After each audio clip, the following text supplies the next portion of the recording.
Arsenal win back possession, and it's broken nicely to Cazorla, 30 metres from goal, plays it to the edge of the area. Alexis Sanchez goes for goal and scores. That's a brilliant goal from Alexis Sanchez. He's been Arsenal's star man this season, and maybe now they're going to get the right.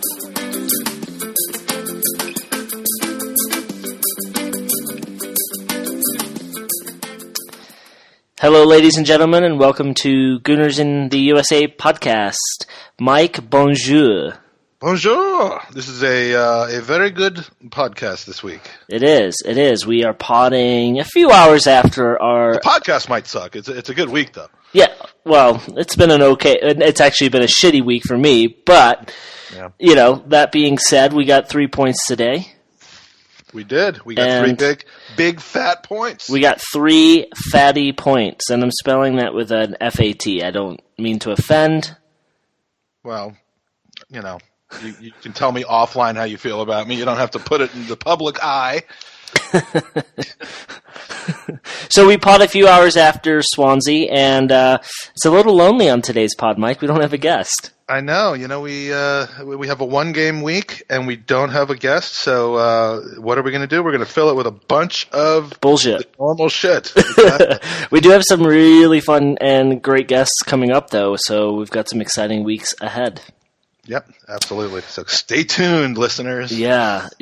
But keep listening to this particular pod as we discuss bullshit. So, let's start off with our weekly question. Mike, you wrote this question, so do you want to ask it? Oh, I wasn't going to take responsibility for this, but on Thursday morning, Andy, we woke up with the welcome news that Arsenal has re-signed all 3 of their first-team Frenchmen at the same time. Oh. If you could go on a shopping spree like Arsenal and buy 2 French items, I would have made it 3, but, you know, we don't want to be here for 6 hours. Mm-hmm. So 2 French items to add to your arsenal of possessions, what would they be? You see what I did there? I did. As a bonus, we've only had 4 total downloads from France since we started, so we're really not the least bit worried about offending our French listeners at this point. So let's go. But I will say I love Quebec, so let's go Quebec. I'm actually going to be in Quebec next week. Are you? I'm jealous of that. No, but not for the reason you're going to be there. I know, but it's we'll get some poutine. Yeah. So in this question, I'm assuming that. But you're married. You shouldn't be getting that kind of poutine. So I'm assuming. Your wife is with child. How dare you? I know.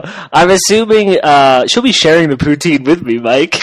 Ooh, I'm booking my ticket now. So I'm assuming in these French items that we purchase, Antonio Griezmann is not on that list. These are supposed to be realistic French items to buy. Yeah. Well, okay. So I did put some thought into this, Mike. And you know I'm a man that seeks the ultimate in fashion. So my first purchase would be a pair of Christian Louboutin's loafers. Louboutin. Now have I been pronouncing it wrong, or is this just another word that you pronounced the wrong way? I don't know. I'm not French, but I always thought it was Louboutin, and I used to think people were just saying Louis Vuitton wrong. But this isn't. That's so into fashion. But this isn't Louis Vuitton. This is something different. I know. And so for a cheap $895, you can buy a pair of shoes that mirror a $20 pair of Chuck Taylors. $20 is too much for a pair of shoes in my mind. I mean, I never got the obsession about shoes. They go on your feet. They get all fucked. I mean, my shoes today, I was wearing it to my son's soccer practice, and I stepped in some dirt, and 20 minutes later, I'm still wiping what looked like shit, but it didn't smell like it off of my shoes. I mean, they just get scuffed up and ruined in like a couple of weeks. Did you do a taste test to make sure it wasn't shit? I did not, and of course these were used Louboutins that I had on, but yeah, I mean, I'm an old grumpy man. I mean, back when I was your age, I had to walk 10 miles each way to school uphill in the snow. So stop complaining about your shoes, but go ahead and spend $900 on them. Yeah, whatever. Pillows for your feet, fam. All right, blood. I will asterisk this question by saying I had to Google everything I told you before, and it's all true. There are a pair of shoes for that much money. It's ridiculous. Oh, I've seen them. The last time we were in France, I saw them. My wife dragged me to whatever the store is, and I nearly lost my shit right there. And by shit, I mean $900. But yeah. Oh, I thought you meant you Googled like French items to buy.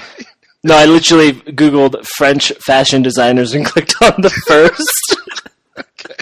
All right, so you've got another possession that you would buy. What would that be? My next purchase would be a macaroon from Le Grenier à Pain, which is Paris's finest bakery, according to the internet. But I don't want a macaroon from the Paris bakery, Mike. What am I? A simpleton? No.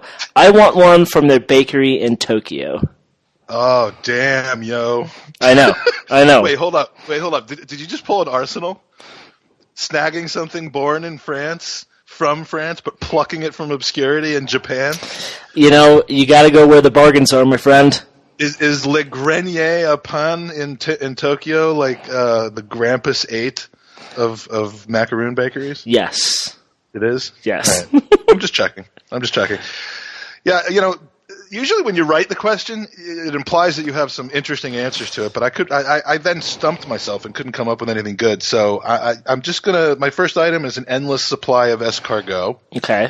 There's nothing snarky about this. There's no dick joke mixed in here, for once, but I just love fucking escargot. I mean, every time I've been to Paris or Quebec or any kind of French restaurant, even in Virginia, I order, you know, it's basically about getting a stick of garlic butter into my face via a escargot delivery device. Which is different from what you usually like to have stuck in your face.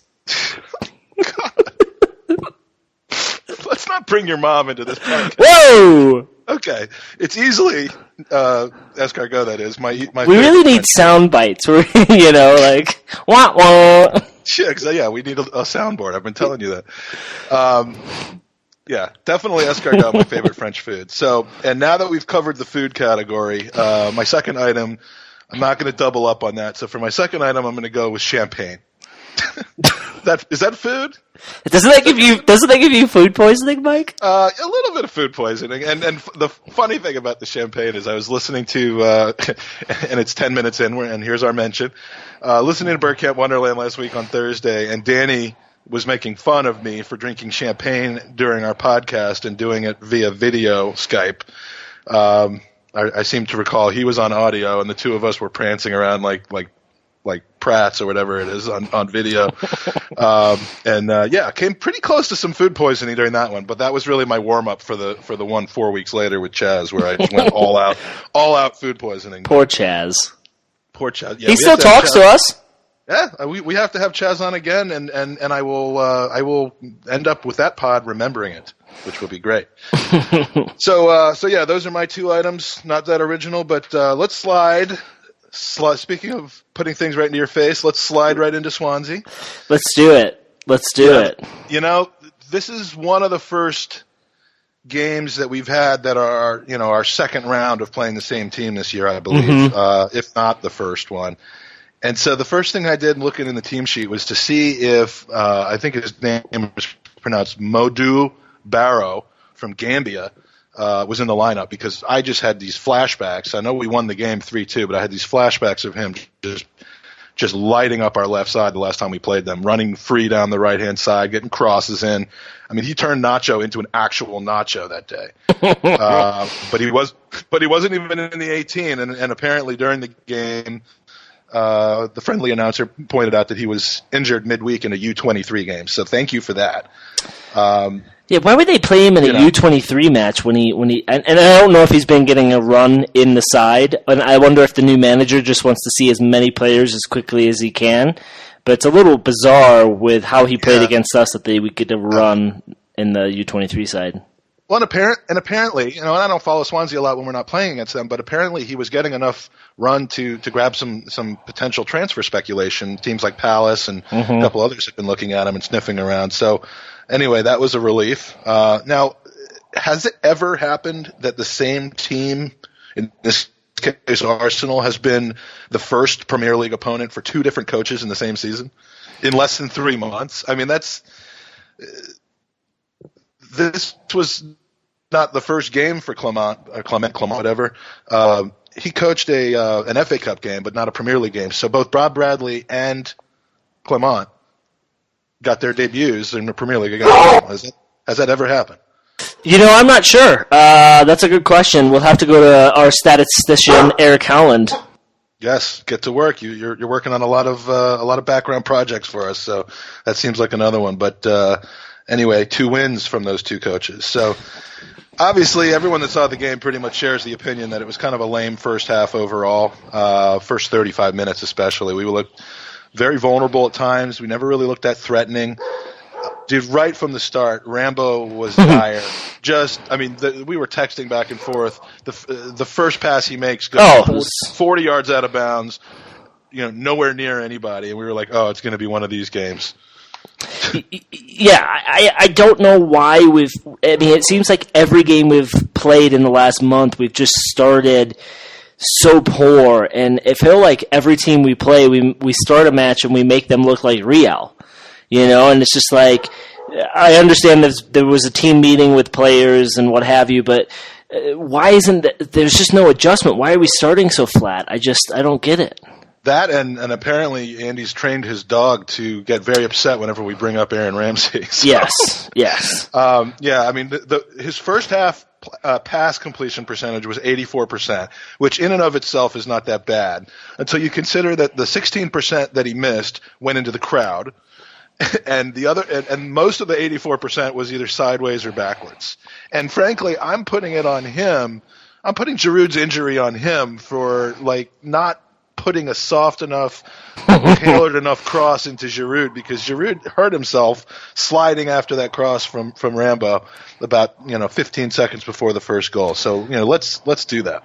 I don't believe Giroud is really that injured from that. I think he just realized how much of a dumbass he looked, and it's more emotional pain than physical pain. Do you know why I believe Giroud is injured? Why? And possibly to the point where he'll miss some time because Arsene Wenger made a substitution before the 70th minute, and that the only way he would do that is if Giroud actually had a niggle. So that's Rambo's fault. We'll call that Rambo's fault. But yeah, just dire in the first half. Not bad in the second half, to be fair.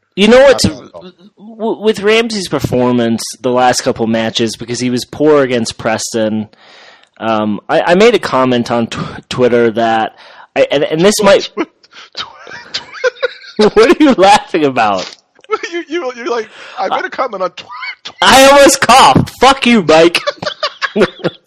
Anyway, I made a comment on Twitter, and I feel like I kind of mirrored Ramsey to Denilson. It's he has a lot of promise. You see glimpses of a great player. He goes away and plays for another team where he plays really well, but he just doesn't have the consistency and a run of matches, and I just wonder, is his time done at Arsenal? Would he be better suited on another team? And does it suck that Wilshere would probably be playing in that Ramsey role, fully fit, and actually making an impact? Well, he wouldn't be fully fit if he was here. No, but let's just assume that he has the health now because he's proved at Bournemouth he can stay healthy. He would start over Ramsey any match in all matches, and so Ramsey's got to pull something out of his ass here in the next couple games, because with Santi now being out, which seems to be the whole season, we need to rely on Ramsey to play a little bit better. And I don't understand why everything he does has to be a Johan Cruyff fucking simple. Yeah. And I get so frustrated watching England with Henderson, who sideways passes and backwards passes every time. But with Ramsey, it's like, fuck, dude, just turn and go sideways or backwards every once in a while, just for simplicity's sake. But I will not fault him, Mike, for pinging that cross with the pace that he did, because that's what he's trained to do. And unfortunately, it was a good cross, but it totally was. I was looking.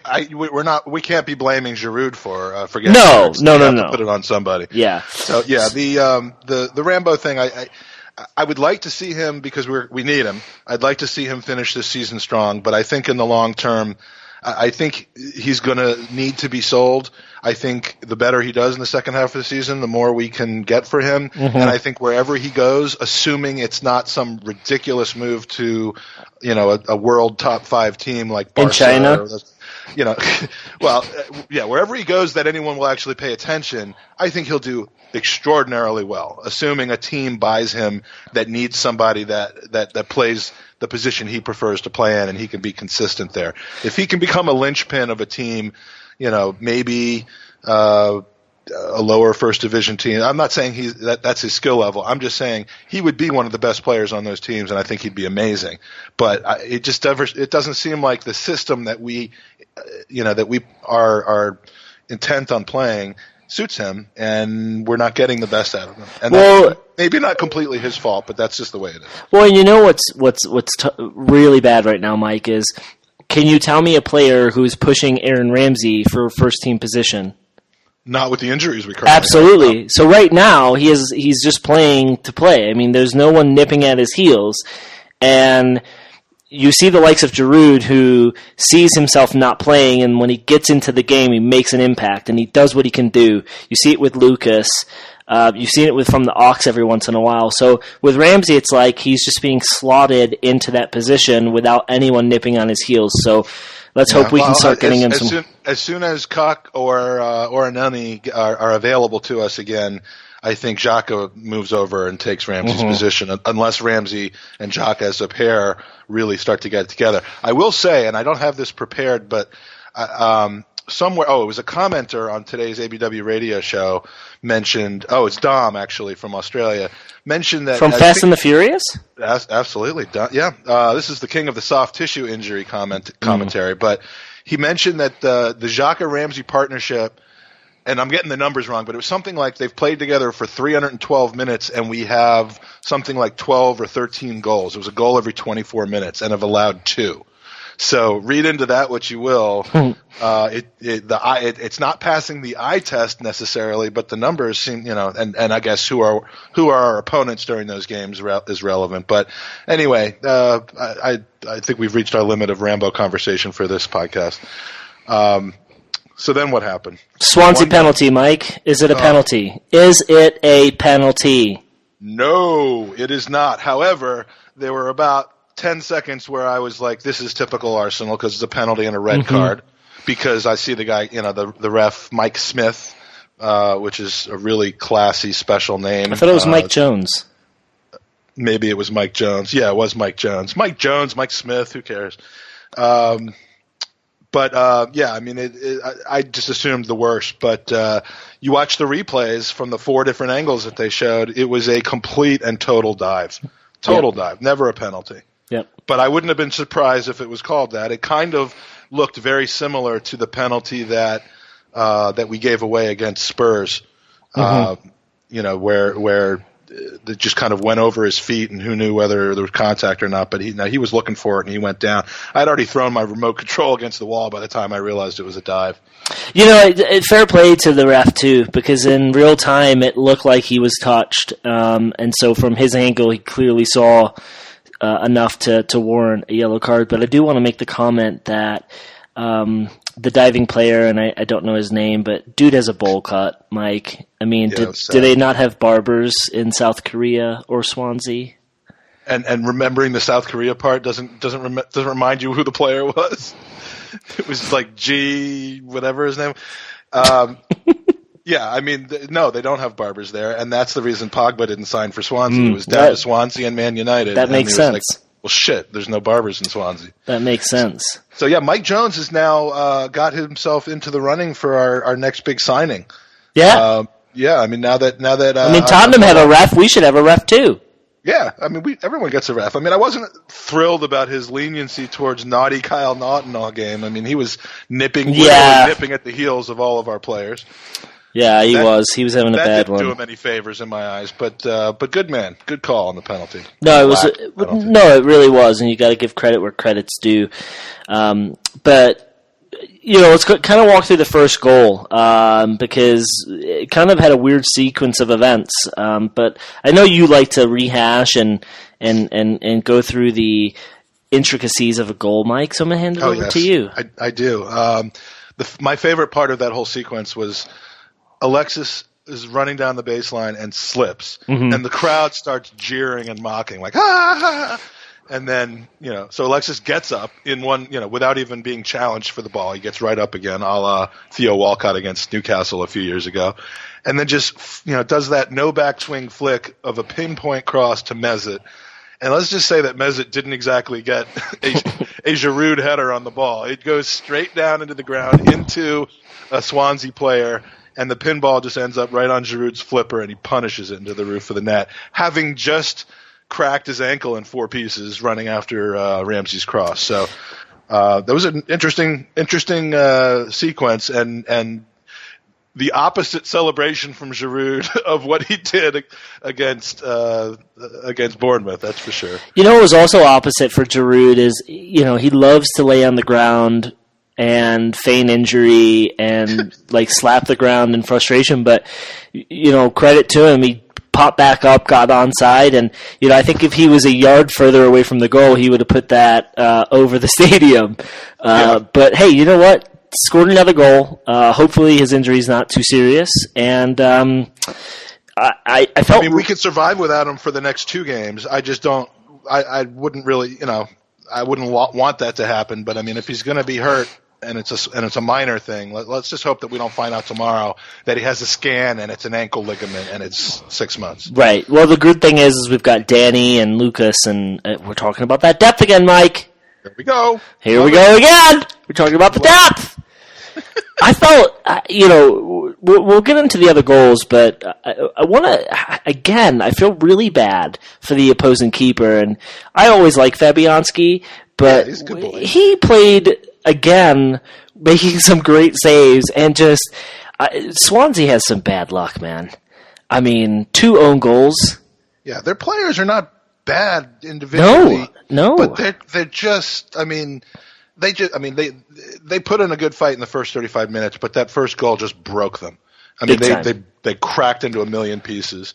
And, frankly, my overall summary of this game is I'm not sure that we played all that well, but they played awful.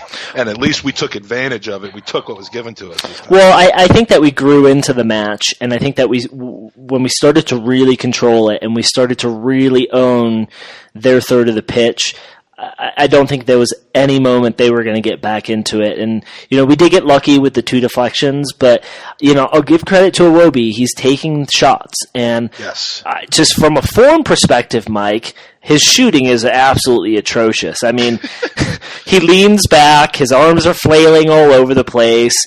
It's like boobs over ball, bro. Wait, what? Boobs over ball? Yeah.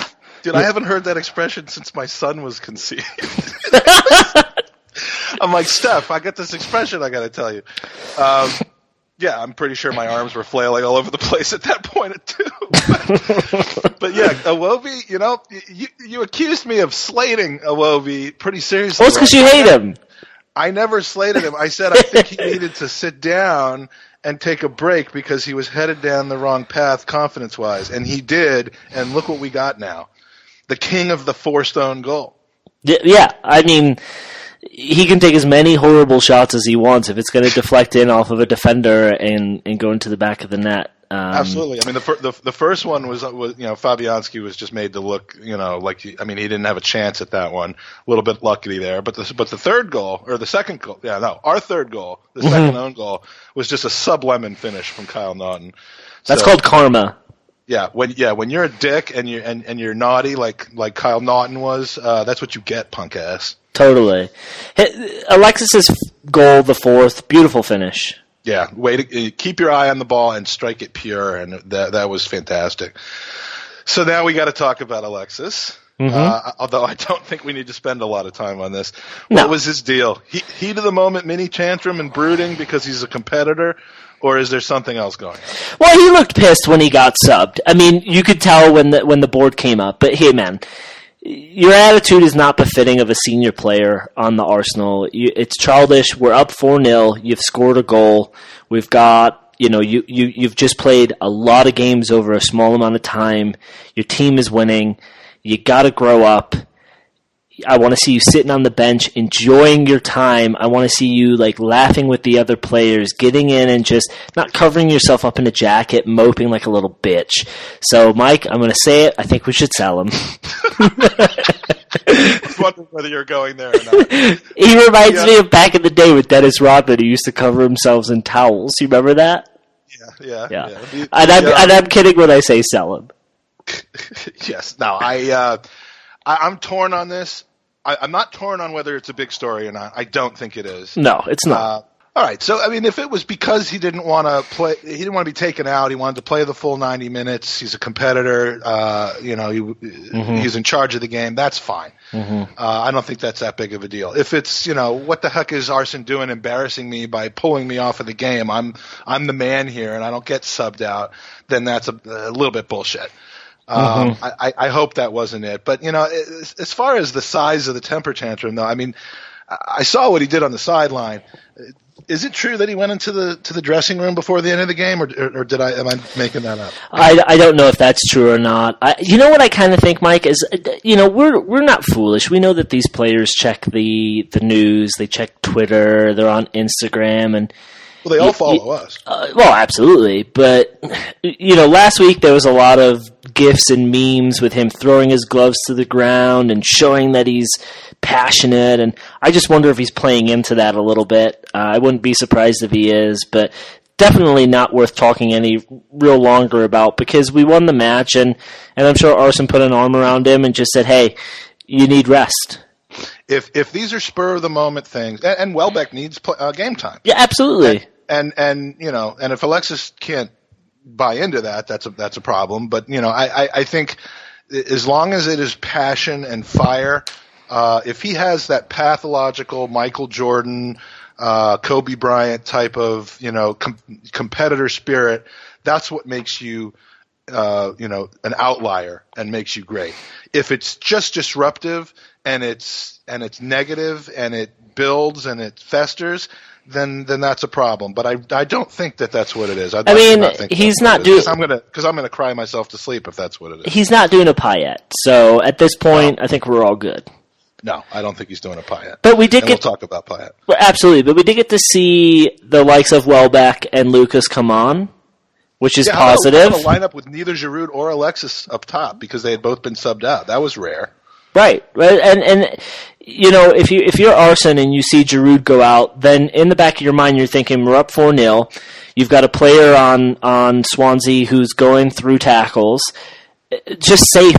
Take him off. We've got the depth, and it's great seeing number 23 on that pitch. Mm-hmm. I really like Welbeck a lot, and I really hope he can get a run in this team. You love him so much you wanted us to sign Sturridge at the beginning of the year. Well, but at the end of the day, Mike, we needed a striker, and Welbeck is back now, and I was just about to say before you rudely interrupted me that I hope he gets a run in this squad from now until May because he can make a difference. Yeah, absolutely. I would love to see that. So, I mean, between Welbeck and Lucas, who both came on around the same time or at the same time, who do you think played more of the number 9 role, or do you think it was more just of a, let's just finish this game off, everyone just kind of run around where you need to and make sure we don't lapse in concentration? I believe that I thought I saw Welbeck drift more on the left, but you're right. I'm sure they just had that. Hey, see this out, don't get hurt, interchange. Maybe even a 4-3-2 type of 4-2-3-2 type of format. Yeah, but I was. This is a game where I was disappointed when the final whistle blew. I could have watched 3 hours of this. It was just what the doctor ordered, which is my doctor. When I'm feeling down, when things are not going well, they order me to take a trip to Swansea, and that's exactly what Arsenal needed today. So, man of the match for me, Alex Iwobi, and his partner in crime, Unfortunate Deflection. Those two make a great team, and they were on point today. And I'm also going to give a little bit of a shout out for my new favorite backup right back. When you have a center back that plays better at right back than center back, maybe he should be your backup right back. Gabriel, once again, I think faultless on the right. Absolutely.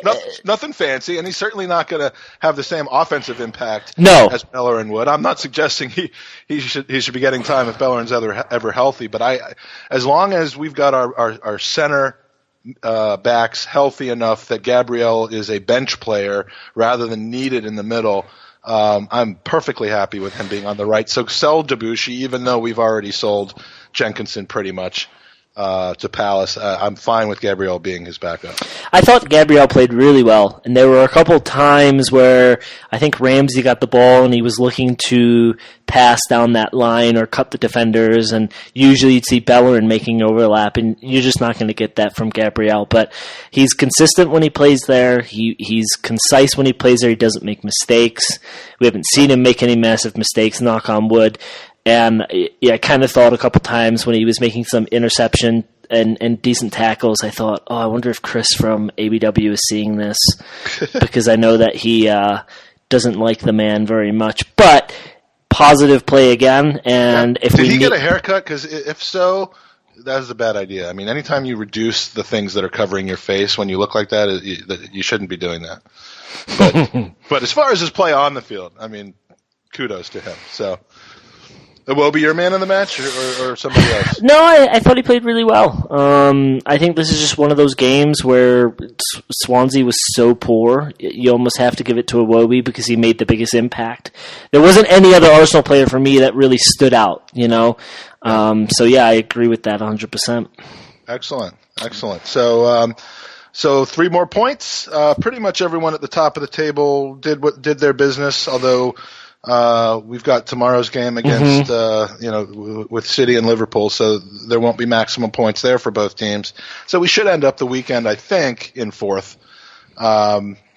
but within striking distance at least of second. So, right. Good week for Arsenal. I like these 1-game weeks. Less stressful.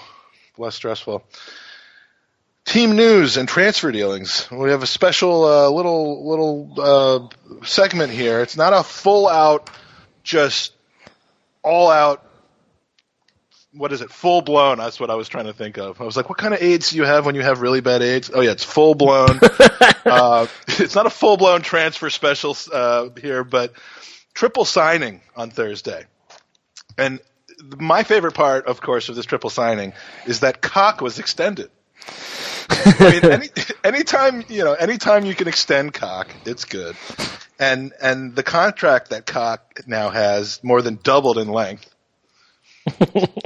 You're so bad at this. This is poorly written, and you're gonna let me keep going, and you're gonna let me just dig my own. Just grave keep digging it. Well, I know how much you like to fill gaping holes. Is there any truth in the rumor that Wenger asked Cock to be wide rather than play in the middle of the pitch? Which I think would be a mistake. And and the interesting thing that most people don't know about this contract that he signed is that there's a weight clause in the new contract, because although most people would disagree with this, nobody really wants to be dealing with a big fat cock. Oh my God. I couldn't even get through it. Sorry. All right. You need new writers. I need a whole new team. You're fired, team. So, why do we always make these big, massive national signings? Is what I was going to say. We had a day a couple of years ago that we tied down our new British core. We had like 5 or 6 British players all at once sitting at a table with pens, smiling because they knew that they were being grossly overpaid. And that's worked out absolutely brilliant for us. And now 3 Frenchmen at the same time. And 3 Frenchmen at the same time may or may not be a certain Iowan's number 1 fantasy. We'll have to leave that to her to let us know. But is it worrisome that we don't have 3 or 4 other Uruguayans on our team right about now? It'd be nice if we had Uruguayan. Colombian. Not Colombian. Alexis is from Chile. Chileans is what I meant. Sorry, I forgot all about the Chileans. Is there another Chilean that you would like to have on the team? Hell yeah. I would take Vidal on the team. I know you would. No, with the whole British core take thing. Vargas on the team if he could wear the Chile jersey while he plays for us. Seriously, no.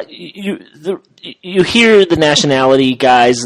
They all stay together in training and they sit next to each other on the buses and what have you. And so I just think it's one of those where if they're your best friends. And so does that mean if you're the only one on your team from a country, you just sit there? You sit by yourself. Yeah. Usually, that's probably why Alexis had the jacket over because no one wanted to talk to him. Jacques has got like 2 rows of people in between him and anyone else because there's no other Swiss players on the team. So it doesn't surprise me they do it in waves, and I'm convinced that Arsene is staying now that we're starting to see all these people come in and their contracts renewed, and there's a lot of buzz and rumor, Mike, that Ozil signed and Sanchez is close. But what really why did they not announce it if he had signed? You've always said but it's happened. Waiting for the right moment to announce it. Same with Wenger too. Well, yeah, I mean, but at the end of who knows? Who knows? Right? It could be marketing. It could be bullshit. I don't know. What does concern me though is I've lost my train of thought. That does concern me. There should be some Freedom of Information Act though, where you can find out whether the contract's been signed or not. I mean, there has to be some central registry where any journalist could say, "Is there a new contract?" Or check on the status of a contract. Well, I think the buzz you're hearing is that the final pieces are in the puzzle or in the mix. But what concerns me is when the buzz was coming from your computer. No.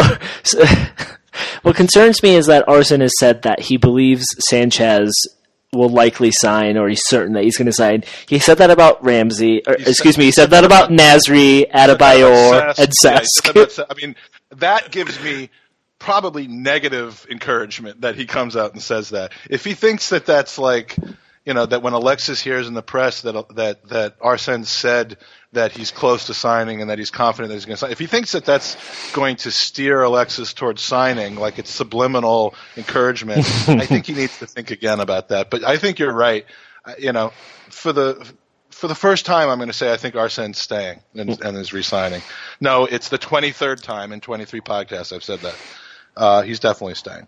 So do we know what kind? I mean, I saw the durations of the deals. How they all pretty much go to 2020 or 2021, which is not as long as the deals normally are, but they're not young players. No, Coughlin probably is a little bit longer than the other two, but. Do we know what kind of wage packet they received? That I haven't seen. We heard all about Walcott's wage packet when he got his contract. Obviously, we've been hearing about Alexis's and Ozil's desired wage packets. Why is it called a wage packet? I mean, and this may seem like a silly question to non-Americans because I did a little bit of research on this. Surprise, surprise. Here we go. But I mean, this is when the slope gets slippery when you start doing research. Yeah, is there an actual packet that they put the money in each week when they pick it up? I mean, I'm assuming that no footballers, have direct deposit. You actually have to go and pick it up from the training ground. I actually went on Amazon.com to order a wage packet. I typed in wage packet, and the top entry that came back was a pouch of Mrs. Wage's kosher dill pickles. Americans, go do this and support the dill pickle industry. Why they got to be kosher, Mike? Well, I was very pleased to see that. Are you sure that you didn't search your last orders? Items in transit. The last thing you want is a non-kosher dill pickle that's just full of ham. But of course, when I went to Amazon.co.uk, because I'm a good investigator here, they do actually have wage packets that look like little manila envelopes. So I mean, I guess it's really a thing. But to me, your standard American, the whole concept of wage packet seems pretty funny. So do you think that Giroud's wage packet had a contract's worth of hairspray? Oh, absolutely. Absolutely. Hairspray and beard trimmer. Yeah, absolutely. Absolutely. I have to say this is not going to do myself any favors, but I've seen a bunch of pictures of Giroud lately, because for trying to get memes and it made you feel weird. No, in the loins, tingle that I wasn't comfortable with. No, but I know you have questions. Pictures of him without that nasty beard. My God, he's a good-looking man. Do you know why he's not shaving the beard, Mike? Because he can barely handle all the women. Because he knows he's not. Once that beard is gone, he will not rival the sexiness of Granit Xhaka. I don't know, man. He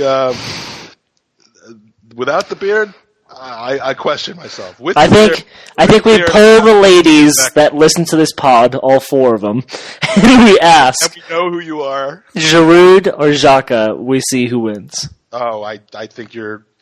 I'll put my money on Giroud. Okay, but we'll see. Even with the beard. All right, so we don't talk about things like Cohen Bramall on this podcast because he's like 12. And mostly, the problem with that is that Andy has a restraining order that prevents us from talking about underage children. That order doesn't hold up overseas, so we're good to discuss. But no, seriously, Mike, what bothers me with our fan base is we bitch and moan about Arsenal not finding the next Dele Alli or who came from lower league. So here he is signing Bramall from a lower league, and the majority of our fan base complain because he's too young. And I know the story blew up, but what do you expect? We're the Arsenal. I think the story is pretty interesting. I mean, he went from working or getting laid off in a factory before Christmas to playing a 1-2 with Alexis Sanchez. I mean, that's a dream come true for a young adult, and good for him. I mean, Nacho isn't getting any younger. I say we ship him off on loan to a championship side and hope he jumps up our ranks. I mean, what's the harm? The only reason it gained national attention is because he's a young kid who was playing lower division football, and instead of working his way up, he got straight to one of the top teams in the world, and that's why it gained momentum, and it's a feel-good story. Fucking deal with it, folks. That and the fact that it's clearly going to be our only signing of a transfer. Oh, absolutely, yeah. And that's the reason, if it was that and a couple others, then people wouldn't have something to bitch about. But absolutely. And frankly, do you know that Cohen Bramall is a month older than Alex Iwobi? I'm not surprised. I know he's 20. Yeah, Iwobi is a full month younger than Cohen Bramall. And I mean, the difference is if you're 20 and you're still playing for a 7th division team, that then you're clearly not the prodigy that Alex Iwobi is, and you don't have the future that Alex Iwobi is. But but who knows? Vardy was playing non-league football when he was 26, I think, or 24, or something like that. So we bought him for £40,000, not £40 million, not £400,000, £40,000. So if we send him on loan and he ends up sucking, we can just sell him to Man City for £400,000, make 10 times our money, and spend the profit at Piebury Corner. But Mike, think about Ian Wright. We didn't buy him when he was a young, up-and-coming kid. We bought him at, I forget his age, but regardless, he came into the squad and he did his thing, and so 20 years old, 25 years old, whatever it is, if he's a good player and he grows up in our ranks, excellent. And I know nothing about him, but is he kind of being seen as a Bellerin on the other side of the pitch? Yeah, maybe.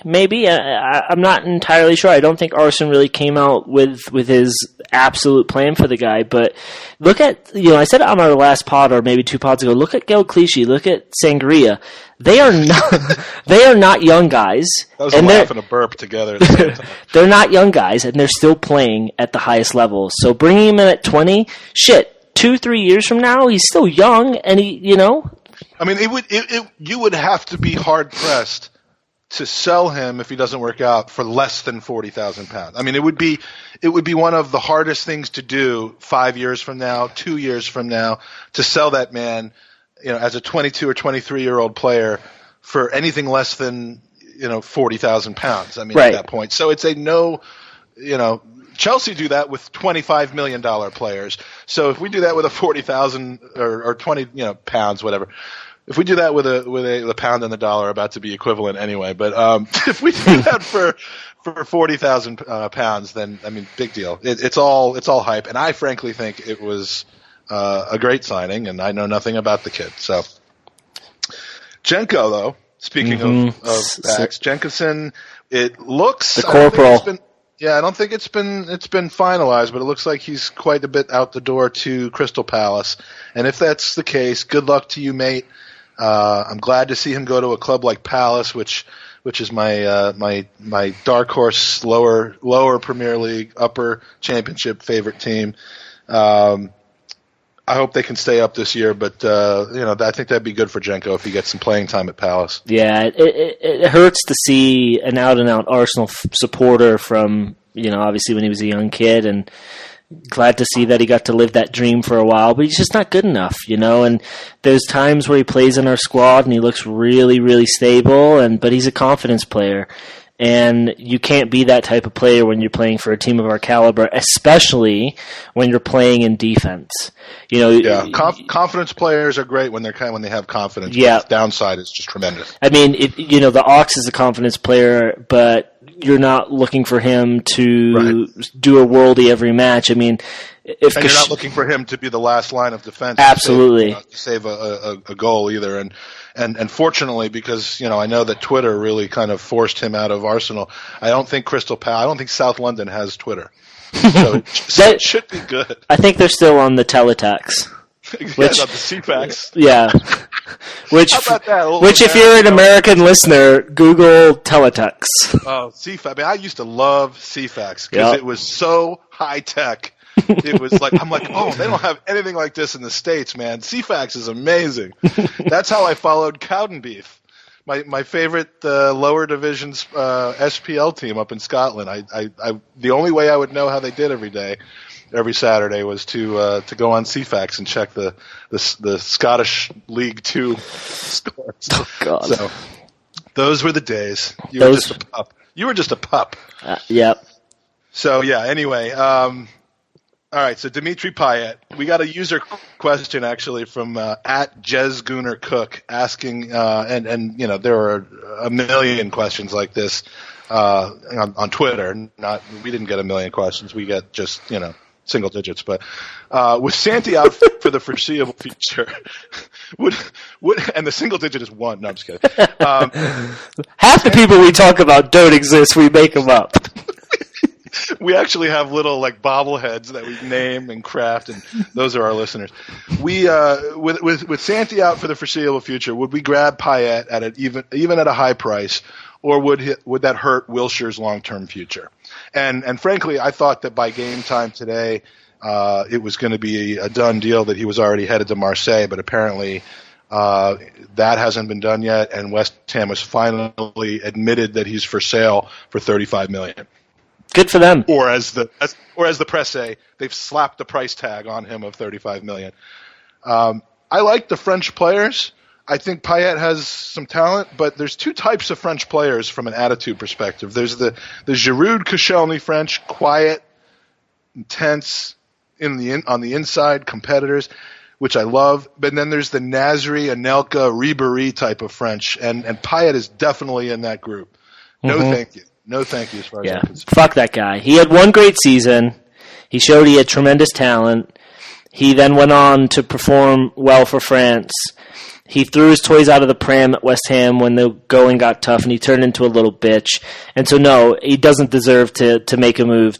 And why would he make a move to Arsenal? The whole reason he wants to leave West Ham apparently is not because they're going through a rough patch, it's because he wants to go back to France.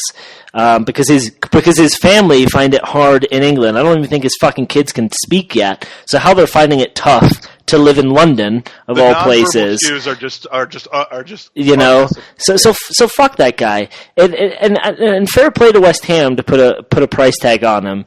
And if I were them, I would turn around and say, look, you're playing for this club because we're paying you.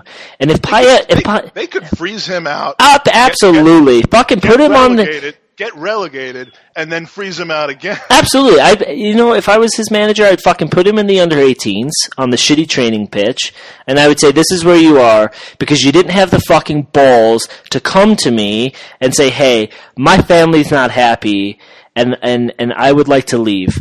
And if family would be happy if you guys were sixth in the Premier League. Absolutely, but he didn't have the fucking gall to go to Bilic and just go, "Hey man, it's not working out for me. Do you mind if you put me on the transfer?" And we can do it quietly, but I really would like to go and play for Marseille. I'm sure Bilic would have turned around and said, "Let me get a replacement. Let me talk to the owners and let's get this done." But no, he fucking came out like a little bitch so he can eat one. I hate that shit. I hate it. You don't want to fuck over Slaven Bilic. Let's just put it that way. You don't. Dude, Serbians, man. So, Yeah, I said there's two types of French players. There's one type of Serbian. So, listener questions, user questions. We got a bunch this week. We're actually, and one of them is an epic. Are these real people, Mike, or are these the single-digit questions you were talking about? We're building some steam here with our user questions. I love them, and we're going to spend a lot of time on them today. You know what, Mike? We're going to spend 4.5 hours on them today. We are absolutely terrible because we do get a lot of user questions, jokes aside, and we always say to people, hey, we're going to push you to next week, and I don't think we ever push those questions. Do we? We do. Justin asked a question a while ago, and we never pushed it. Oh, yeah, well, that's because he's one of your boys. That's true. But, there's one in particular. It's an epically long question, but it's interesting, and we're finally getting to it today. And but first, before that, Justin Pierce, different Justin, but Justin who asked us a question last week. A little bit more background on Justin, by the way, because he sent us a lovely email. It really was. It made my day. We could not be more excited about getting to know A, more about who's listening, and B, how you found out about us. Although, the majority of people, probably the same way. But we love that. I mean, we want to interact with you. So he's from Nigeria originally, came to the U.S. in 2005. He lived here, like me, in the D.C. area for a little while, then Dallas, now San Francisco. He's been listening to us since the third podcast, and I don't even know if the third podcast is available for download on iTunes anymore. The first few, we had no fucking clue what we were doing. We didn't. He's the Lou Gehrig of listening to our podcast. I think the third one was the first one we ever put on iTunes. The first two, I just basically... We SoundClouded them. No, well, I didn't even know. I don't even know what that means. I just went around to various people's apartments and held up a boombox like fucking Peter Gabriel, or in that movie, and just played our podcast for individual people. But yeah, no. What the first two, we may re-release those in a special box set. We're gonna Harry Potter this shit. Keep re-releasing them as special editions. It just absolutely tickled me that someone's been listening since the third podcast, because that literally we thought that by the end of the fourth podcast we were going to quit this. But so anyway, he asked if you had Wenger's ear, which I think would be disturbing and a little too Van Gogh-like. But if you had Wenger's ear, what would you recommend the manager do with Zelalem and Szczesny? Keep, loan, or sell? Have you seen the picture of me and Arson when I had his ear? Was it in your mouth? What? Were you gently suckling on his ear? Oh man, no! I bumped into him in the hotel in L.A. and tried to talk to him, and he did not care. I should have grabbed his ear when. Yeah, my not. Your interaction was way more positive than mine. Oh, absolutely. My individual Twitter handle at Synergy Mike. My picture is a photo of my crowning achievement in San Jose this summer, which was 5 minutes of chasing after Arsene to take a picture and then fumbling with my iPhone to try to make it work while he stood there impatiently, yet somehow smiled when I took the picture. He was probably laughing at how out of breath I was from running 25 meters to try to catch up with him. But yeah, that was my crowning moment. And I had his ear for a few minutes. But if you had his ear, what would you do with Zelalem and Szczesny? Honestly, I would sell both. And I know Danny... Danny found Zelalem, and we're scheduling him to come on the pod. Danny Carbassi. Yeah, and we're excited to see him join the pod. But if Zelalem was that good, he would have got a run of games, whether it be the EFL Cup, the FA Cup, and we're only seeing him for 5-10 minutes at a time. We got to see him live in California, and I didn't see enough in him there. And so I think the best move for him, because I know he's out of contract, is to ship him off. And, it's going to be a lot like Serge Gnabry. Maybe he does go to a club and he finds his footing, but I don't think he's good enough to get into this squad, especially when we talk about Mike, central midfielders nipping on Ramsey's heels. If he was that good of a player, he would be doing that right now. Yeah. As far as by the way, how is Gnabry? I mean, I know Gnabry scored a hat trick for Germany against San Marino and was the next coming of fucking, Franz Beckenbauer. But what is he having a good season? Do we know? We should have asked Chris that last week. Yeah, I'm not 100% sure. That's a hipster question. It is a hipster question. We'll follow up with that next week. But as far as Szczesny goes, I feel like he had the opportunity when he was here to impress. He did that on a very small scale. He fucked up way too much. I don't think he is mature enough. And let's be honest, I mean, Czech is not going to get pushed out of the goal by Szczesny. And I think that Ospina is going to be a lot better of a keeper for us to have in the future. And even though Ospina looks older, I think he's going to have a better career. And he's a young guy. And he's learning right now from a great keeper. So I would sell both. And that would be my answer. Would Szczesny be a great backup? Absolutely, but he's not going to play the backup role. Well, I think if he had to, he would. But yeah, I mean, if Roma wants to buy him and keep him, you can't turn that down and say, oh, he's still in our future plans. And I mean, for both of those guys, I would be like Randolph Duke at the end of Trading Places. Sell!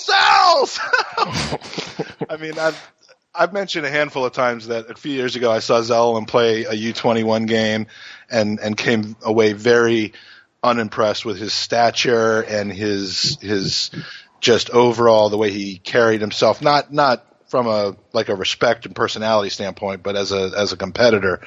And being the incredible judge of talent and tactics that I am and that you know me to be, with my keen eyes for foreseeing the next 15 years of people's careers, I just saw somebody without the mental approach at that point to grow into a top flight footballer. And I see these rumors about Dortmund, which I think Dortmund's thrown some cold water on, but he's not good enough to sniff the first team there, or maybe even the youth team there either. So I'm not sure what the point of that would be.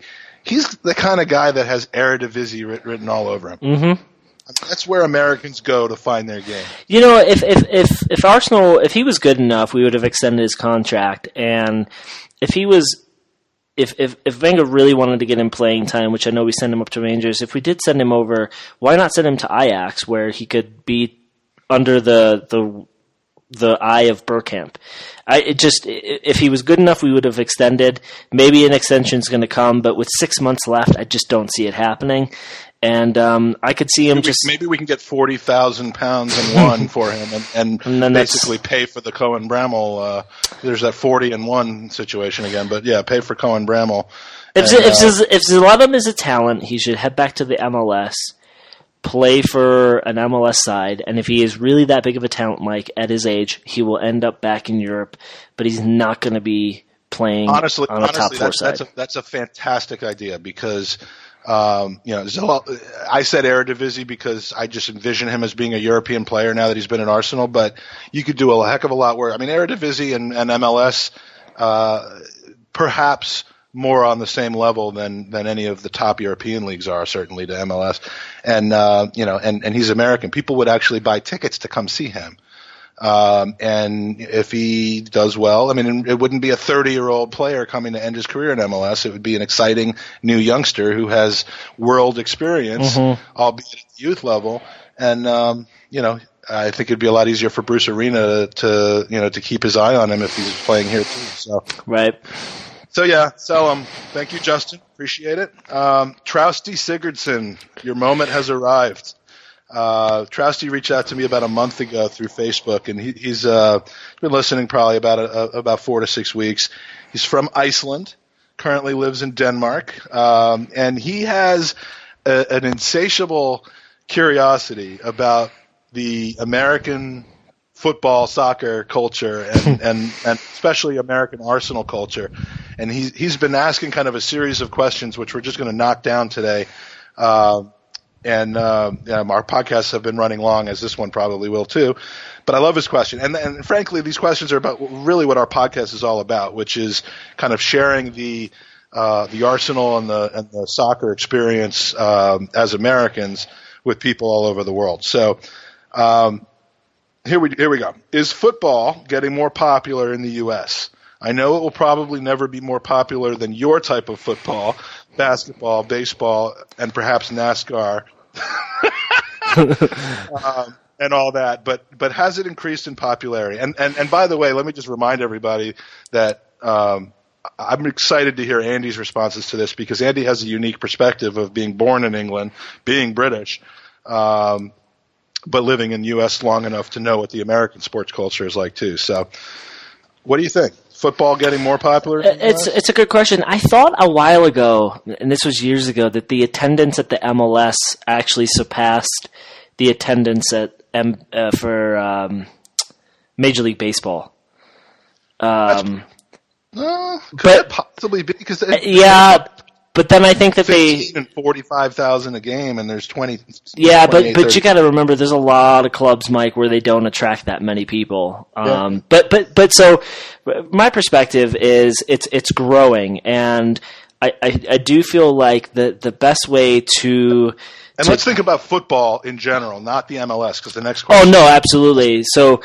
I know I've mentioned this, but when I moved to Milwaukee when I went to college, there was no place to watch a Premier League match. I actually had to pay for the pay-per-view of the FA Cup final when we played Chelsea back in the early 2000s. I had to pay the owner of this pub to watch the match. Now there's like 4 or 5 pubs you can walk into at 5 a.m. that are jam-packed. I will say that you always get those people that go, it's not high scoring enough, and it's boring, and it's like, well, then it's not your sport, because we all know some of the best matches you can ever watch are 1-0 games. But there's some exciting 0-0 games. No, absolutely. But I always say to people that are on the fence, get up in the morning with me and come to the pub and see, 6 groups of fans watching multiple TVs. And see the passion, and I think that's where it hooks most people.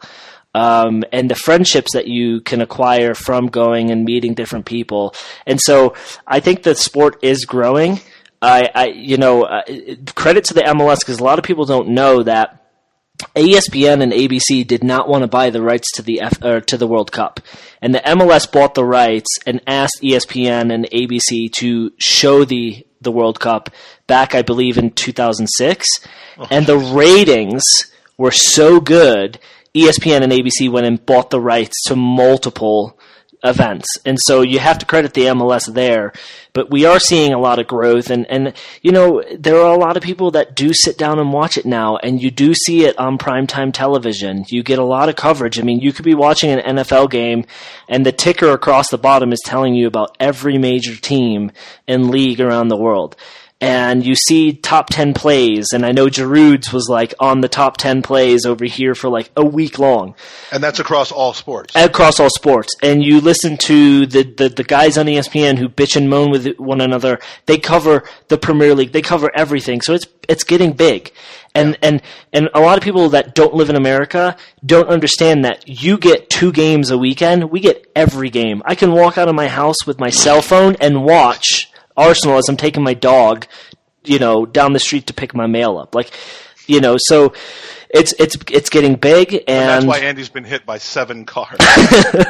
But so yeah, and I don't watch baseball. I don't watch basketball. I certainly don't watch NASCAR. I do love the NFL, and you know that I love hockey. I just got home from a hockey game. And we spent an hour of last week's podcast with you talking about hockey. Right, but to answer his question, it's getting really big over here, and actually I'm going to stop.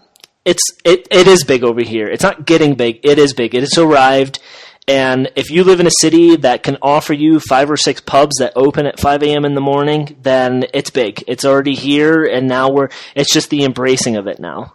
Yeah, and there's very little that I can add to that. So I'll keep it to 20 minutes. No, personally, I have in the last 5 years just about written off American football. To me, I find it boring. I think the quality of the play, with the concussion crisis, and look, soccer's not immune from that, but American football's got some problems, some real problems at the youth level. The pipeline, I think that in 20 years, I keep telling people, no one wants to believe me, that American football will be a minor sport compared to soccer and some of the other ones. But, So I'm not thrilled with that. Hockey is exciting. Hockey is a fast-paced game. It's amazing to watch in person. It's probably the most like soccer because of the skill of the players being so unique compared to the general population. Yeah, I mean, my non-soccer friends in the neighborhood and so on, it's the same. It's 0-0. I'm so shocked that the game is 0-0. And I've watched games with them, forced them to watch, and sat there with my head in my hands as it ended 0-0, proving their point. But, if you get it, you get it. And the TV coverage in the last 10 years, starting with Fox, starting with Setanta Sports and now NBC, which other than one bad hire that they made, they have brought the Premier League to the U.S. in a way that just, it's made it impossible to ignore. And, it is here. It's definitely arrived. So it is far more popular in the U.S. than it was 10 years ago. It's great. Now, supplement to that, do people, Americans in general, prefer MLS over Premier League? I think this can be a really quick question, Mike, and the answer is no. I know fans. I have friends who love the MLS. I probably attend maybe one game a season. And that's typically because I wanted to see Gerrard or Lampard or, a certain player. Yeah, it's star, right. Following the star. I don't think the football is that great. I did have a great time with my friends when we went to the playoffs for the Rapids, but if you put a Premier League game and an MLS game on TV, there's just no question. It's Premier League every day of the week. Absolutely not. You would go with the Premier League. I don't think people really look at it like as a choice between the two. I can't speak for all Americans because, frankly, Americans in general would probably prefer that I left the country. But there are people who are staunchly in the corner of, you got to support. It's like supporting your local team, but except if your local team was the MLS. I'm perfectly happy to applaud those people because the league needs massive support. But, I was a little too young to enjoy the NASL days when soccer was, the first wave when it became popular over here. But really it was just all about kind of the cosmos bringing all-stars, and touring the country really.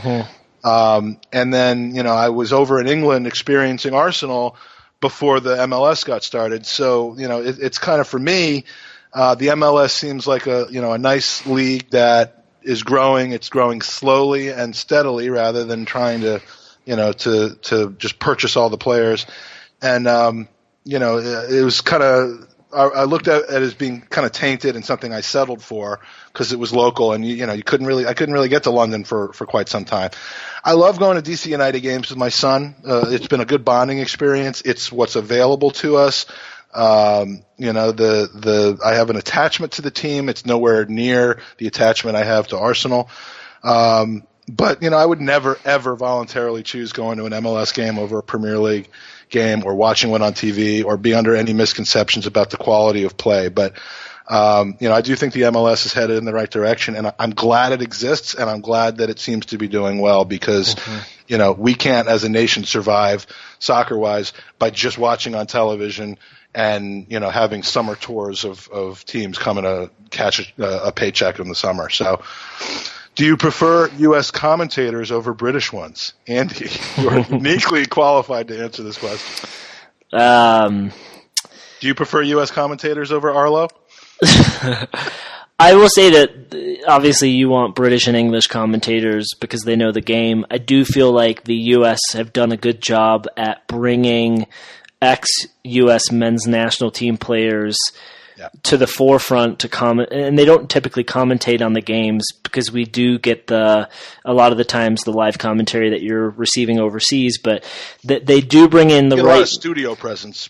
You get studio presence, and now there are a couple ones that are questionable, but for example, you get Brad Friedel. Everyone knows who he is, so you're probably going to see more Tim Howard, and so he's barely American though anymore. But yeah, absolutely. But so they are bringing the right people in. I think when it first started, you started to hear a lot of the phrases being dumbed down, and then I think they understood that the masses that are watching don't need that. So or they want to learn. Right. And the best way to do that is you just kind of roll with it. But ultimately, you're always going to want to have the British and commentators, and I don't think that'll ever change because they've done a really good job at hiring the right people. And as much as I give Arlo White shit, and I don't think his commentary is good, he knows the game very well, and he does a good job at keeping the game moving, and you don't feel like you're missing anything, even though he's a useless sack of shit. I mean, I 100% prefer British commentators over U.S. and you know, like you said, I mean, I'm not saying there aren't, and I'm talking about color commentators, the one who dictate, you know, who basically describe the action. Mm-hmm. There are some very good U.S.-based commentators that are, you know, that have the game knowledge and the capabilities. Three that I can think of off the top of my head: Bob Lee, who's been calling World Cups for years, J.P. Dellacamera, and Phil Shane, who works most often, not always, but most often with the incomparable Ray Hudson. Phil Shane, also a Gooner, and someone that I'm hoping to try to see if I can get some interest in coming on the podcast from him. But stay tuned about that. But yeah, they can hold their own. But for my taste, I'm soothed by the accent. Sorry, it's just part of the experience for me. The expressions I love. It's part and parcel with the whole English soccer experience for me. And you know, the same is true when I watch, like the last couple of Copa Americas I've watched. I've watched almost every single game, and when I have the opportunity to, I watch it in Spanish. And I don't fucking understand that much Spanish. I understand the basics, but like, I would just rather watch a game in an authentic environment, even if I'm not understanding every single word, because the game speaks for itself ultimately. Mm-hmm. And to me, it's more important to hear the tone and the excitement in the voice than actually the words, because I know what I'm watching.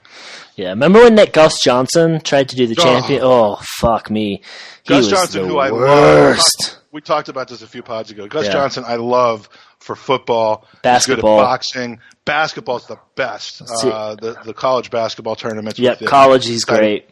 Over the top, but he tried to do football, and he tried to bring that same style to a game that he does not know, and it just failed miserably. So yeah, it's you have to know the game, and the numbers don't lie. I mean, there's a heck of a lot more British commentators that know the game than American commentators. Fourth part of his 5-part question. Actually, it's a 6-part question. The American stereotype is that you guys don't know anything about real football, quote unquote real football. Does that annoy you, or are you used to it? You get stick usually when you share your views publicly, even if it's a perfectly sane thing that you are saying. And he adds, I think it's the accent that annoys the British. So, sorry. And Andy, you have a special American accent that you bust out a couple times, right? Hey, Mark, how you doing? What do you think? That's a good question. I'm not – my closest friends know, like, if I see someone wearing a Man City shirt at the mall, I'll give them shit. I don't care. Hey, nice that they got room on the bandwagon for you. And only once has it ever backfired where the gentleman came over and said, I was actually stationed in Manchester. My son's named Vincent after Vincent Company. And we had a really fun chat after that. No, the American stereotype, I get it all the time because people don't know that I was born in England because I moved here at a young enough age where I picked up the accent, and I don't think it matters. So it doesn't really bother me whatsoever. If you know football, you'll sit down and have that conversation. And if someone thinks they know more than you, then I just say go fuck themselves. Yeah. If anyone ever questions why I'm an Arsenal fan, it was the glory years. No, I think it was because I was born in North London. Yeah. So if you want to get into, it's funny because I give credit to a lot of people who have become Arsenal fans over the last 10 years that live in America because what was there to celebrate? Yeah. Absolutely. They were a team that always challenged, but you could easily have put on a United shirt like most people did. You could easily put on a Chelsea or City shirt. And there's a lot of my friends, Justin and Joey, who have come on this pod. They didn't start following Arsenal during the glory days. They started following it because they like the attraction of the football and what have you. And so, I don't know. I'm going off. You answer the question, Mike. Yeah, soccer, football, and hockey's another sport where the true fans love to point out the fact that they're true fans and love to – I mean, there's room under the umbrella for everybody, but it's funny. And I've been guilty of this at times, especially early on, and when I started watching Arsenal again, and I got this chip on my shoulder that, oh yeah, I'm authentic because I lived over there and I went to the games at Highbury, and and I was kind of a little douchey about it, but it's you got to feel like you're authentic and no one else is, and there's a lot of that in football and sometimes in hockey as well, I mean, for most people who grew up in the U.S., you only really think about U.S. sports. You assume Americans or North Americans because Canada, is involved in many of our major sports, are the best in the world, or they have the best leagues in the world, at least, like baseball, ice hockey, basketball, American football. That's where the best leagues are. And when those sports gain popularities in other countries, it's other countries assimilating to our games, quote unquote, even if, hockey didn't start in America, but North America. I think a lot of Americans just don't have the perspective to realize that, there are certain games that have been played, whether it's soccer, cricket, rugby, where we're the last to adopt something good. Instead of always thinking that, that our games are the only ones that matter. And that's their loss. I couldn't be more excited about our country learning to borrow and educate and learn how to be a football culture and not try to Americanize it too much. Because, in football, you have to respect the longevity, the passion, how the game is intertwined in the fiber of people's beings from birth in the UK and Europe and the rest of the world. It's refreshing to me, and it finally seems to be growing organically. So, yeah, a lot of Americans are still learning the nuances of the game, and they're just learning how to pick their favorite team, which is a concept that is crazy, has kind of a wacky rationale, and most people in Europe don't need to do because the team picks you based on where you grow up or who your parents support. So it's a foreign, ignorant seeming concept that we can't really do that much about, but I like the way that it's headed, and we're gonna save the last two parts of this question as well as some of the other user questions that we had for next week, because I don't want to short shrift these questions. I love these questions, and I don't want to have a 45-minute segment where we're on one question. So, Trousty, thank you for these questions, and we will get to the final parts of it next week. And this is the perspective that we're talking about when we called our podcast Gooners in the USA. So yeah, that'll be it for user questions for today, and we're already pretty stocked for next week then. So what else happened in the Premier League this weekend? Any interesting outcomes? Well, there's the Costa to Chelsea little rumor, and I don't understand. Costa's already at Chelsea. The Costa leaving Chelsea, but I don't totally understand why. Arsenal fans are thinking, oh my God, Costa could be going to China. This is the opportunity that we're going to be able to surpass them. No. Are they forgetting? They're forgetting one part of the equation. They're forgetting that they'll take that money and then go buy Antonio Griezmann or some other world-class striker to replace what they already have. Yeah, no, the advantage of this to anyone other than Chelsea is the instability that it causes while they're having their bust up. And their instability was a 3-0 win. So it's not exactly. Come on. Yeah. And I hope that this is, these are some chinks in the armor for Chelsea. Conte pregame blamed it on a back injury, but we know what's going on. The only thing that we can really hope for is some long-term, drain on their team spirit. And a guy like Eden Hazard last year who just decided to start dogging it because he didn't like the coach, and that really, brought the team down. And hopefully that'll happen here, but it certainly didn't get started today. I kind of expected Leicester to really put up a strong fight today, and it didn't happen. Although it did help me pick up a point on you, and we will discuss that. But also, welcome back to the Premier League, Joey Barton. Said no one ever. Exactly. He even got a game-winning goal today for Burnley. We're going to see him next week, but thankfully not at Burnley. We've already escaped there with maybe one of the only wins that a team has come to Burnley this season and won. But do you think he bet on himself winning the game?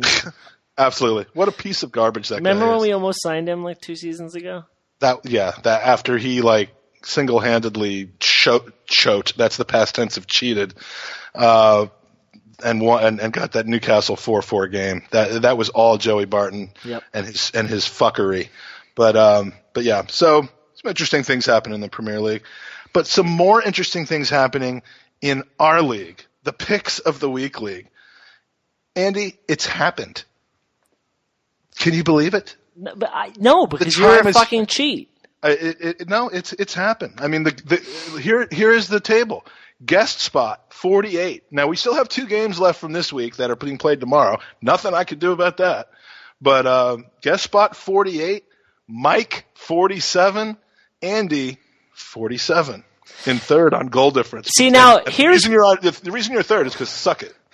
Here's what I think, Mike. Now that we're on the backside of the season and we're starting to play teams that we've already played, I feel like I'm at a disadvantage because I picked before you. You hear my picks before you give your own. My picks. So now I feel like you should. Written. Mine aren't. I make them up as we go. I don't even know what to pick. I don't even see the games until you say. You want to pick? If you want to pick, so last, I would like to pick after you for the remainder of these pods until the end of the season. Done. And if Eric Howland can stop. Twiddling his damn thumbs. Eric? He said he's through podcast 8. I think that was a lie. Now, is he? I don't believe that for a second. Is he listening to the entire podcast, or probably is he fast forwarding to the He picks? probably doesn't even know what the pick'ems mean. Yeah, that's true. Your new nickname, by the way, is the Reverse Drake. You know why? I already told you. I know why, and that's stupid. I already told you that I'm like Arsenal. I'll be top at Christmas, and then I'll plummet down the table. You started from the top. Now you're here. All right, this week's special picker is George Devaney from Drake Boston. Raised in like a rich neighborhood because his parents were actors? He was never on the bottom. Fuck that guy. So George, I thought you were talking about George for a second. No, I'm like, George's parents are rich actors. George, man, George the actor though. George is an actor. He joined us for our very first podcast, which is again, it's in the Lost podcast file, way back in August. George actually a good example of an American who just loves soccer, loves sport in general. He's massively into the MLS. He's a New England Revolution fan. Sorry, there's only one Revolution.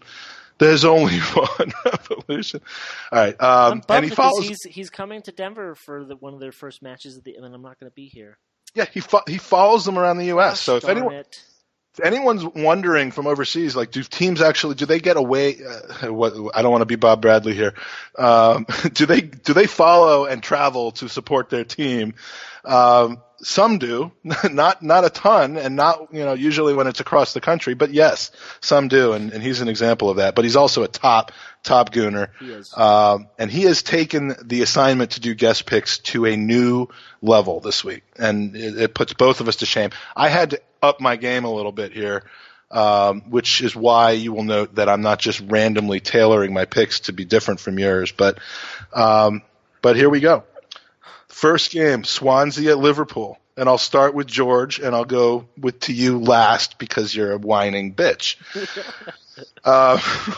George. I should have thought of this last week when I was beating you and then just picked all the same scores you're for the rest of the year. The last person should already have their pick. You're going to have to submit your picks to me. But so I know that you're not full of shit. But anyway, George has Liverpool 3. Swansea 1. He's got Milner scoring. I'm not going to do this for all of them, but he's got Milner scoring in the 19th minute on a penalty and in the 82nd minute on a penalty. Sturridge in the 74th minute, and your favorite diver, Key, at the 22nd. So Bolcott. This is the kind of depth that he went into. He's got like the box score. He did his own Opta ratings for it. No, he didn't do that. But Poole goes into the Liberty Stadium and ekes out a 2-goal lead on 2 questionable penalties. Swansea can't. Although it's a 2-goal lead where, according to the minutes of his goals, it's tied 1-1. I think he might have meant a 2-goal win, but on 2 questionable penalties, Swansea can't escape the relegation zone, but it's an improvement on the 8-0 thrashing they received from Arsenal the prior week. And he wrote that before the game today, and at some point in the second half, it looked like he might actually be on track for that. So that is what we're dealing with here. I will go 4-0 Liverpool. Just like Swansea gave up 4 to us this week, they're going to give up another 4 next week. This time it's 4 own goals off of Swansea defenders under intense pressure from the Brazilian Samurai. And third, and not last but least, Andy, what do you have? I'm going to go 4-0 Liverpool. You fucking son of a bitch. All right, well, if you're fine locking me out from gaining a point on you by staying third on goal difference, then that's fine with me. Everton at Crystal Palace in our shit game of the week. George has a 2-1 win for Crystal Palace, 2 goals from Benteke, 1 for his partner in crime for Belgium, Lukaku. Fuck Everton, he says. The most paper-thin side, or is it wafa-thin side, on the top half of the table. Their slide continues as they drop points in South London in a battle of the Belgians. The goals have been there for Palace, and the results will soon follow. I have it at... Do I have to tell you what I have? I have it at 2-2. With Palace honoring Yannick Bolasie pregame for his biggest contribution to Palace, which is somehow getting them £30 million in proceeds to spend on Jenko, Flamini, and Bungs for Big Fat Sam. And let's just hear some combination of numbers from you. What was your score again? Not telling you. I'm going to go 2-1 Everton. Nice, okay. All right, so we actually have 3 different results here. We've got Everton winning, Palace winning, and a tie. Man United at Stoke. George has a 2-2 tie. Ibra and Pogba early in the game, matched up by Shaqiri and Crouch in the last 15 minutes. Man U gave up a late equalizer at Old Trafford when they faced off with the Potters earlier this season. They will suffer the same fate as they visit Stoke-on-Trent. Going with the full Stoke right there, which is admirable. What a shame, just 1 week removed from dispatching Liverpool, that's a prediction, and drawing level on points with Spurs and Man City. I'm going to say that we're going to see Marko Arnautovic loving to score goals against big sides. This time he gets a brace, but it isn't enough to overcome 3 goals from United. Juan Mata, the only likable guy on that team. 3-2 United. 3-2 United. Okay, Mike. And your prediction? I'm going to go 2-1 United. Okay. 2-1 to the United. All right, Scum at Man City. George, 1-1. Goals from Torre for Man City and Dembele. And I was talking with my son in the car today on the way back from soccer about how many different Dembeles play soccer today. And he did some research. I think it's 4 or 5. Okay. But he's got Man City slipping for a second straight week as visiting shite side from London equalizes and stays behind Arsenal. Or he has an alternative outcome, which now can no longer come true, which is Spurs slip for the second straight week, but rescue a point with an equalizer, remain behind Arsenal. I've got it at Scum 2, City 1. Scum winning on the road because I do love the reverse jinx. Scum are once again moving towards solidifying second place, which they will hold until match day 34, ultimately finishing in 6th. And for you. You didn't read George's traveling buses and trains all breakdown on the way to Manchester, and the seats are allocated to school children. School children turn out to be the spawn of United supporters, and massive pitch invasion ensues. That's true. I blame that on a page break. I blame it on you being a dick.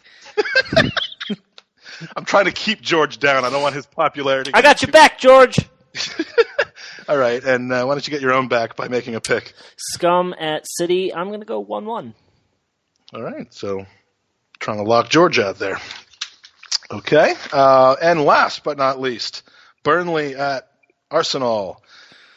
George, 3-0 to the Arsenal. Alexis with 2 goals, 7th minute and 46th. And because he didn't say 45 plus 1, I'm going to assume that's at the beginning of the second half instead of in first half injury time. And Perez in the 76th minute, and Ozil with 5 assists out of the 3 goals, which is classy. Burnley runs smack dab into the buzzsaw that is Arsenal in their current form. No side in all of Europe is clicking the way that the Gunners are, and the midweek transfer window news had the Emirates fans buzzing like the Highbury days of yore. Can you believe that we have bought those 2 players? Wow, out of the blue. Where did that come from? Surely that will bolster our outside chance to challenge for the title this year. But as we also re-signed Ozil and Alexis, could this be the biggest week in Arsenal personnel history? Who do you think we signed in the middle of this week? That's just going to be left for fate, and we'll find out. It's Cohen Bramall's older brother and younger sister. Mm-hmm. That's the answer. I've got 3-1, Arsenal 3, Burnley 1. Burnley score the opener after 15 minutes, but our boys in red catch a break when Joey Barton gets a red card before halftime, and we cruise along in the second half thanks to goals from Koscielny, Lucas, and Welbs. And what do we got from you? I don't think this is going to be as easy as a game. I think that Arsenal have been found out a little bit tactically by teams coming in and just doing their thing and not having a rhyme or reason to it. I think we're going to start slow again, but I think we'll win 2-1. But I don't think it's going to be an easy game. No, I mean it probably won't. But I will say I think I haven't looked at the breakdown, but I think there's a pretty significant difference in Burnley's form home and away this season. Yeah, they've almost been kind of fortress-like at home. And not so much away. So, but you certainly don't want to walk into that game like we walked into Preston, like we walked into Swansea and do the first half the way that we did. So excellent. All right. Well, by the time we read this next week, and update these picks, I will be firmly in charge. And Andy will be firmly in the relegation zone. So only game this coming week is Burnley. We got 8 days to rest up for this. I like that. Yeah, it's nice. It's really nice. I need as much rest as I can possibly get. Yeah. You know what happened, Mike? You stopped walking so much. Yeah. And for those who have been listening since 1.3, they know that you were an avid walker, and the further you walked, the better we did. And then you stopped walking, and the team went to shit. And I blame that on you. Yeah, many people do. You're at fault. And now I'm not an avid walker. I'm using a walker at this point.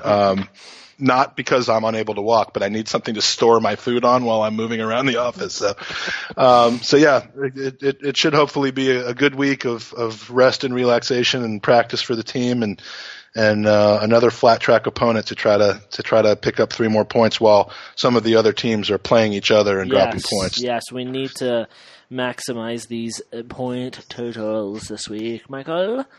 We have 1 new country this week. So we have reached, and I recounted, and there were a few that I had missed last time. So we have country number 56 joining us this week, and it's none other than Mozambique. The Beak! The Beak. I mean, we have been pushing for broadcast rights in the Beak for, I can't even tell you how long. The amount of ad space we have spent at local bus stops to get the Beak. Yeah, the Beak and it is has finally happened. The Beak is in the hizzle, and hey, and of course, I like to try to figure out who listens to us there. Do you know who one of the and I didn't write it down, so I'm trying to remember now. But there's a couple Portuguese. I think Eusebio is one of them. And Carlos Quiroz is the other one, both born in Mozambique. Yes, I had a feeling you were going to ask me who was listening, so I quickly Googled famous people from Mozambique, and I want to know more about Afrique Simone. Is it a she? No, it's a guy, and he looks like he is having a great time. He's a singer, and we will post this YouTube video onto our... Yeah, he's having a great time. He's having a great time because he was listening to our podcast. Hey, Mike, which you can as well. They can, and they should review us and give us 5 stars. And tell all your friends and tweet us and tweet about us, and thank you for all the support and the listening. And we're still having fun doing this, so we'll be back again next week. But in the meantime, come on, you Gooners. Join in the banter through our social media outlets. You can like us on Facebook at Gooners in USA. Follow us on Twitter at Gooners in USA.